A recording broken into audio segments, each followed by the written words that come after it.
Welcome everybody to the first 2020 episode for the So Not PC podcast with Rob Adomus here on YouTube and www.sonotpcpodcast.com, my website. A lot of stuff has been going on, kind of took a little bit of a break. I think everybody kind of needed a mental break from everything, but we really don't get that, do we, with all of the news that just continues to happen. So, first things first, lots of stories to talk about, but I wanted to focus attention on this particular one with the Conservative Party leadership and who is and who isn't going to be running once the June election for the leadership situation comes to be. There's been a lot of speculation as to who is and who isn't running, and we've seen already a number of well-known names in the House of Commons drop out, and others that are coming to be part of that race. So as time goes on, we'll see some more changes yet in the next 6 months till that happens, but I wanted to give you guys a rundown of what's been going on. Just to give you a quick update, as I've been watching this, I, like most Canadians who have been paying attention to what's been going on, and people who are more in the know, the more awakened, not the sheeple people of Canada. We've seen Pierre Poilievre and Candice Bergen, among others, drop out, well-known, great names within the Conservative Party. I spoke with Pierre and Candice some days ago, encouraging both of them to run and continue to run. And Pierre had already at that point decided to drop out, but I tried to encourage him to go back. Candice, on the other hand, I spoke with and encouraged her, and she ended up dropping out the very next day. So unfortunately, I didn't have much influence on that whole situation in the right way. However, I'm not one known to mince words with people. And as much as Pierre nor Candice really know me, and I really do not know them yet, I felt it was important for a voice, a Canadian voice, who was passing a message along of the majority of Canadian people and how they're feeling and who they want running for the leadership race.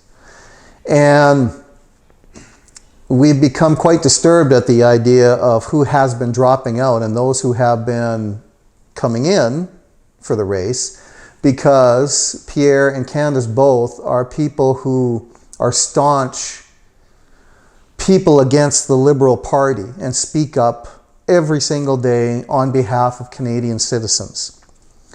Unfortunately, there are those, even within the Conservative Party, as in any party, who, as we like to call them, rhinos, much like in the Republican Party down in the US, who are really, in US terms, are really Democrats. And in this case, whatever party they happen to be in Canada, they're not really that party member. They really should belong to another party. So I too, again, was very disappointed at Pierre and Candice dropping out. I didn't mince words. I was very straight to the point, especially with Pierre, that I felt that he was either threatened or bought off, more leaning towards the threatened part. And of course, as Pierre is, he's a very intelligent guy. Respectfully, he said the words that I expected him to reply with, which were towing the party line, and we will support whomever he or she will end up as the leader of the Conservative Party. Okay, well, those were scripted words. So you can take whatever you want out of what I've just stated and create your own assumption of what the truth is. I won't allege one way or the other what exactly is going on, but in my view, in my research, there is an internal agenda within the Conservative Party to, let's say, go a little more left-leaning. That's my take. Why is that? Because Peter Mackay, all of a sudden, who was around Harper's government, who screwed up plenty, who was on the side of Omar Khadr and his $10.5 million buyout to a terrorist, and a whole bunch of other things that Peter Mackay has very, very many shortcomings about. is supposedly in the media now, maybe the front runner to become the leader of the Conservative Party. You know what I want to do at this point? I just want to spit on my laptop. Because that guy is not a leader in any way. He's a globalist puppet. And I'm going to say the name that everybody who usually watches my show and pays attention to these things on the world scale, George Soros. And another person who just happened to drop out recently, Rona Ambrose, who is an admirer of Hillary, I can have anybody murdered or suicided Clinton. Explain to me how you can be an admirer of the devil's spawn, who just happens to be related to George Soros and is backed by George Soros and backs Trudeau. I'm glad she's not running, because as much as she's an intelligent person, anybody who sides with the globalists is no friend of mine. You're my enemy. Now, Peter Mackay falls right in line with the Rona Ambroses and individuals like that in the world. So I'm going to suggest right now, folks, if you haven't already done so, to your local MPs or within your own groups, I'll call them masterminds, because people of like mind and like heart and soul should be getting together on a local scale. And as I was telling a follower of mine on Facebook the other day, she, like so many others, doesn't know what to do in order to help out.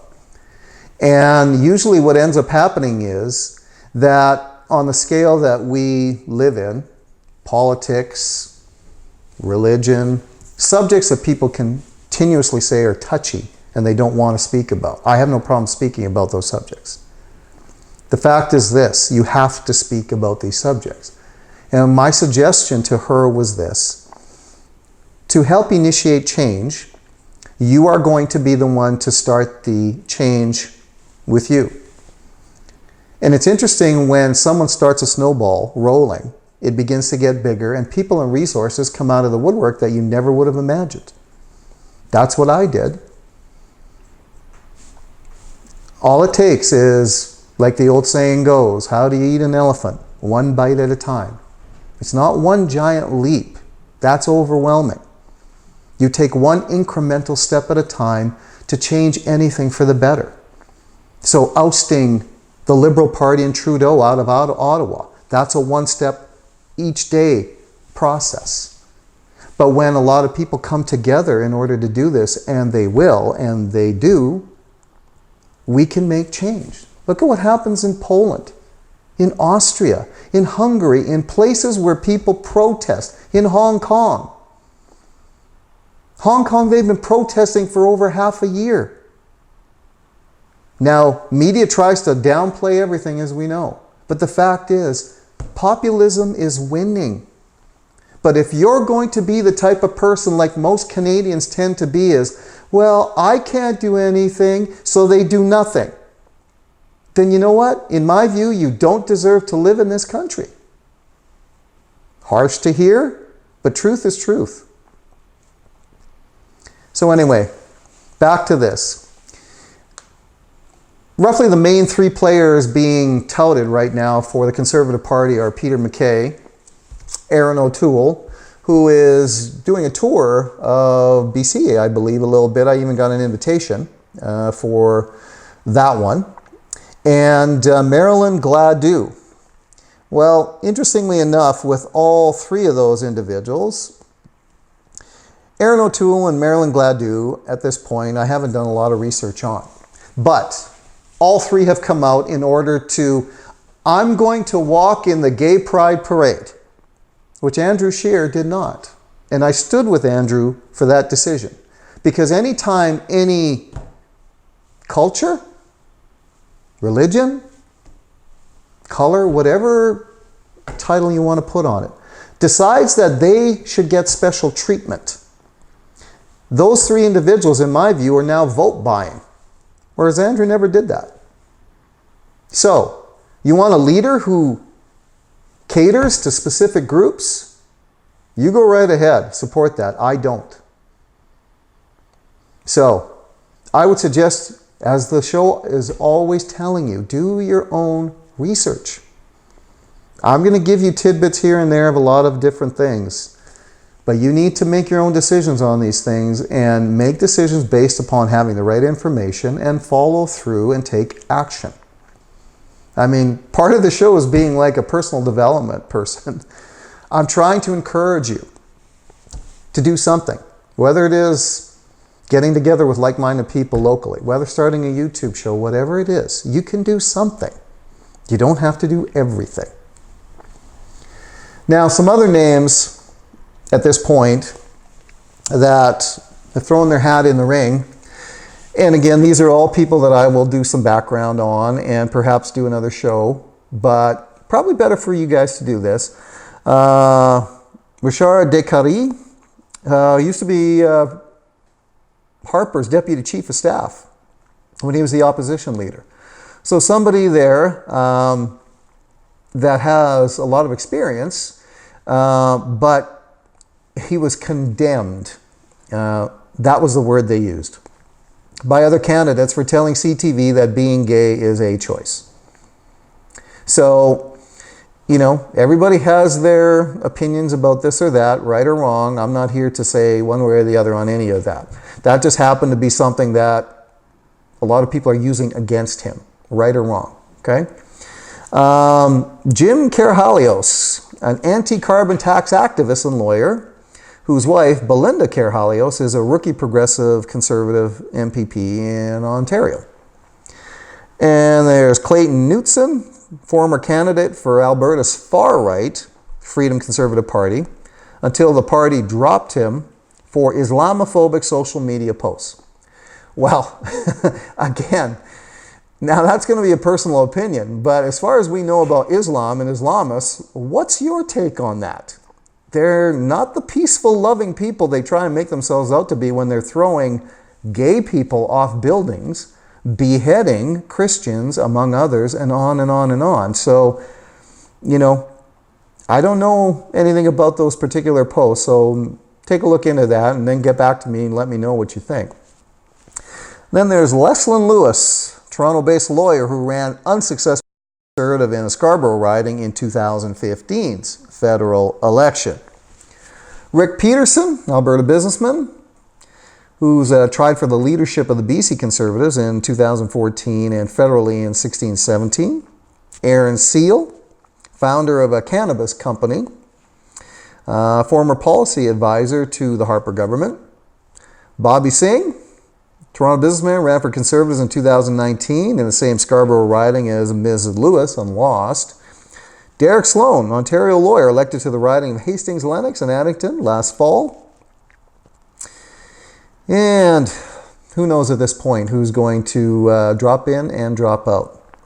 So that's a quick overview. Lots of things to come on a daily basis. And whenever you see the fake news mainstream media pushing Peter Mackay, as it seems to be in what I've been looking at in the last probably month or so, you know that there's an agenda behind that. And again, I kind of detailed a little bit of where Mr. Mackay comes from. And his wife, by the way, look into her background because she supported Omar Khadr as well. Because I believe that she is either from Iran originally, but of Iranian heritage. So, nothing against that because there are members of my family who come from Iran and they're wonderfully nice people. Okay? I'm just putting the seeds out there for people in order to look into these situations in order to draw your proper conclusions. Okay, that's what this show is about. Sometimes I go off and really kind of hammer on certain people and certain subjects because it's required. But in this case, this is kind of an overview of what's going on for the leadership race. We've got 6 months in order to bring this together. And if the Conservative Party doesn't bring the right leader into this, then I'm going to see, I believe, a mass exodus of voters to other parties. And that's not what people really want to do. They want to stay with the Conservatives. But if it's showing that the direction of the party is taking on more of a liberal slant, you can guarantee this party will implode itself. So, that said, thank you always, my loyal viewers and your first-time viewers, tuning in to the So Not PC podcast with Rob Adomus show on YouTube. If you haven't already subscribed and liked, please do. Share those videos. I'm going to start, now that the new year is here, I'm going to start putting out hopefully a lot of content and having you send it to as many people as you can. Because for those who are awake, you have to awaken those who are not. And you're not going to do it to everybody, but there are plenty of people out there who just need a little sit down and they need factual evidence. And if you can put it in front of them, then you just leave it with them, and hopefully they can come to the conclusion that, hey, what you're saying is right. So, that said, like I always say, mantra of the show, do your own research. It's imperative. Okay? That said, I always like to close the show with this. God be with you and your family in all things. And good night.